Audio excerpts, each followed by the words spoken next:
Hey guys, this is Traveling Geek here, and finally I have the Xiaomi's latest phone, that's the Xiaomi Mi A3. This is, as we all know, this is an Android One smartphone, and basically this has been more inspired by the Xiaomi's new Mi CC9 series. Basically, that device has been, in a combination of the Mi2 brand, which they took over some time back. This specific version is the 4GB 64GB of ROM. The phone is available in two specific editions, that's the 6/128 and 464. But the pricing of 464 is very attractive. It is just 12,908. That's the MOP, and at this price point what Xiaomi is offering is pretty unique. They are offering the AMOLED display, and they are also offering the Android One, completely stock Android, and believe me, it won't have any ads. Also, we can see they are offering the 40MP camera, not the Samsung's GM1 camera, but the Sony IMX586 based sensor based primary cam, which they also use in the Redmi Note 7 Pro, along with the f1.78 aperture. So basically this 40MP cam has been taken directly from the Note 7 Pro, and this is a triple camera. So the second camera is a 8MP wide angle, and a third camera is actually a 2MP depth sensor. Now the most unique thing, the phone has the AMOLED display, and as well as they are offering the in-screen fingerprint sensor, and this is what Xiaomi is saying is a 7th generation fingerprint scanner, and this is pretty fast. I am using the Xiaomi's Redmi K20 Pro, and I must say that the in-display fingerprint scanner experience is pretty good. The front camera has been upgraded to 32MP AI selfie camera from the previous Xiaomi Mi A2, and the good part is that they have sorted out many of the drawbacks which were there in the Mi A2, like a small battery. The A3 is now having a 4065 mAh of battery, and also comes with a quick charge 3 support with a 18-watt speed. You can see here that this also supports dual VoLTE, and at this price point, this must be the only phone from the Xiaomi which is having a Snapdragon 665 processor. So that's a slight upgrade from the Redmi Note 7s, which is having the which is having the Snapdragon 660 processor. So guys, I'm opening this box.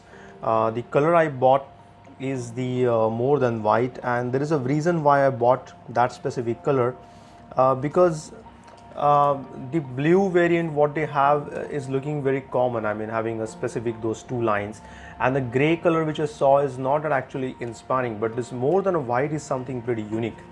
So I opened the box, and what I see first here is the, as usual, another box. So here we have the ejector pin. Here we have a very basic kind of user manual. Oh my god, this is just like a quick start guide kind of thing, and as you can see, this is having a hybrid slot. I think this must be the Xiaomi's favorite tray style, for all the phones which is having the price point of 10K and above, because I don't see any of the phones where they are actually giving a triple slot. I don't know why they love the hybrid slot so much. So you can either have two nano SIMs, or you can have a 1 nano SIM and 1 expandable storage. No dedicated slots. This is their quick warranty kind of guide. It comes the 1-year warranty, and it's very interesting to see that the battery is just carrying the 6 months warranty. Even though it's a sealed battery, it is just having a 6 months warranty inside as per that leaflet. Here we have their transparent TPU case.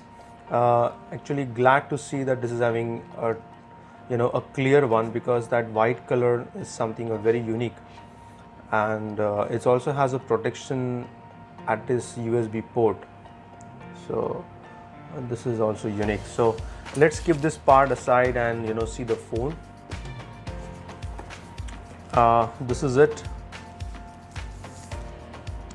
It feels very unique. As you can see, this is having this rainbow kind of effect, and that's why they call it more than white. It is not just having a plain white color, but this shines with different colors, and this looks really fantastic. I mean, at this price point, the finishing what they've given here is great. We can again see that they are showing the hybrid tray SIM slot, and here we have the camera setup. I assume that The middle camera is actually a 48 MP and the top is a wide angle. After looking at the lens style, the bottom is a 2 MP depth camera. Here we have a single LED flash, and as you can see it's written as 48 MP AI camera. The middle frame is having a plain silver color, not a silver actually, this is more like a metallic color. I don't know this is plastic or what, but mostly this is plastic only. So at right we have this typical power key and the volume rocker key.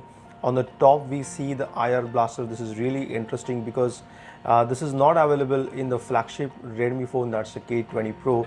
The headphone jack is back, thank you Xiaomi. Here we have the secondary microphone. At the bottom we have the speaker, and this is basically design symmetry over, and most probably the primary microphone is hidden over here. A Type-C port with a fast charging support, and this is the phone. It's really handy, I must say. It's a very compact phone having the height of just 153 mm tall, and a few more things here. So let's see what else we have in the box. As far as I know, Xiaomi is not giving the fast charger here. They are only giving, why the packaging is so, cut to cut. Yeah, okay. So this is the charger.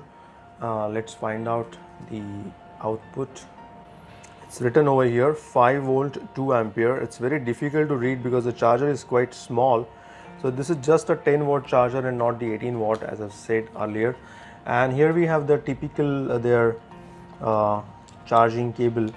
At one side we have the Type-C port and one side we have the standard USB-A port. So A to C. That's it, no earphones in the box as usual. We all know this, that Xiaomi never provides any earphones, whatever the price of the phone. Here we have the Corning Gorilla Glass, and here we see Android One. I think it's too bright. So I'm just keeping this part. This is a stock Android setup.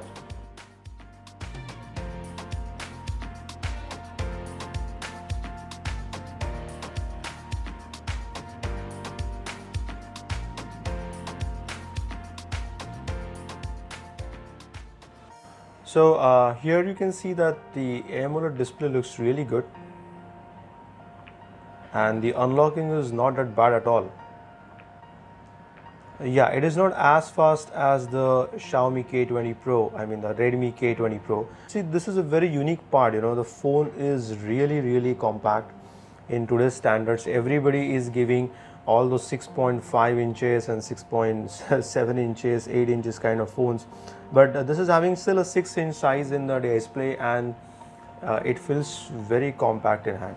Now, the one major drawback of this specific screen, even though it's an AMOLED, that this is basically a 720p screen, and when I hold the phone so close to the camera lens, as you can see, you may notice the pixels over here. I mean the pixels are visible, but when you hold the phone a bit away, like couple of inches away from the lens, I mean it is very difficult to say that this is a 720p screen. The overall quality of the display looks really good, even though this is a 720p screen, and I will update my screen experience in the review I'm going to post pretty soon once I start using this specific phone. So we will find it out how good the quality of the screen is. Now this phone comes with a 48 MP camera, and as you can see, the UI is completely from Xiaomi. It is not from the Android One program. So it's very simple. When I click on the 2x, I get that digital zoom. It's a lossless digital zoom, since it is having a 8 MP wide angle camera and not having the telephoto camera at all. So the 1x is the main cam, and let's see the modes here. When we have a portrait mode, the night mode, panorama, then we have the pro mode, and the pro mode is generally very basic in the Xiaomi. It's not very unique, but we can see that I can customize the white balance according to the different, like this is the indoor light, this is the cloudy, and I can also customize according to the values. Then I go to the this is the focusing stuff. Yeah, this is definitely, and I think we can also have the peaking off. Yeah, so if I just click here, you can see that this is in the focus right now. The color peaking is available for the focusing help in the manual mode. Let's come back to the auto. The shutter speed, the fastest is 1/1K, and then we go all the way slow, which is 32 seconds. I don't know why companies are not giving a shutter speed more than this. I mean, what's the problem? It's an electronic shutter anyways. ISO, we have the range from 100 to 3200. This is pretty good, and we can also choose the lens. So nice. We can go for the standard lens, and then we can go for the ultra wide lens. In the top, we also have the option to select the resolution. Now it's a 48 MP, and we can also have the manual mode in this specific stuff. So this is nice. In the K20 Pro, I had the 48 MP mode just next to the photo, but I do not have it over here. I have the AI camera option, which I can enable and disable. I can go for the HDR auto. This is really good, and let's check out a few stuff. Okay, so the 48 MP camera mode is over here. I click on the settings and I see these are the standard settings we have. So the interface is more like a stock Android rather than the Xiaomi's camera UI. The focus shoot, okay, a lot of stuff very similar to what we have in the standard MIU app. Then we have the video option. Let's see what are the options we have. The slow-mo mode is available. Then we also have the time lapse, and in terms of the resolution, we can select up to 4K 30 fps. We have the options for the video encoding. The high frame rate option, that's the slow-mo video settings, we can go up to 1080p with 120 fps, and the 240 fps mode is also available, which is under 720p. We can also shoot time lapse in 4K, so this is nice. So guys, let's check out the storage here, how much storage we get out of 64 GB. So we get 23% use. 14.51 GB is already used out of 64 GB. Now this is pretty unique, and the 49.49 GB is free. So right now I have not installed anything inside the phone. Whatever is available in stock. So let's check it out. What are those things? We can see only the FM radio app from the Xiaomi and the Mi community app. These are the only two apps they are installed. Everything else is absolutely stock Android apps, and this is running the Android Pie, as we all know. So here is the Android Pie 9 version. The security patch is, there is a security patch. Let's check that out. So the security patch currently installed is the 5th of July. Let's check the, so we have this only two gestures available: jump to camera on and prevent ringing. We don't have anything else. So guys, this is Traveling Geek, and really thank you for watching this unboxing and the first impressions video of the Xiaomi's Mi A3. The phone, my first initial impressions are about the phone's hardware and the design. It looks really nice in hand. It's a very compact phone, and even though with a 720 plus resolution AMOLED display, the first experience with the display is actually pretty nice. I mean, I haven't faced any kind of pixelation issues or any kind of thing. I'll be also uploading more videos about this phone, which is related to the Wi-Fi RF experience and whether this phone supports carrier aggregation or not. So guys, if you like this video, don't forget to click on thumbs up, and also don't forget to subscribe to this channel.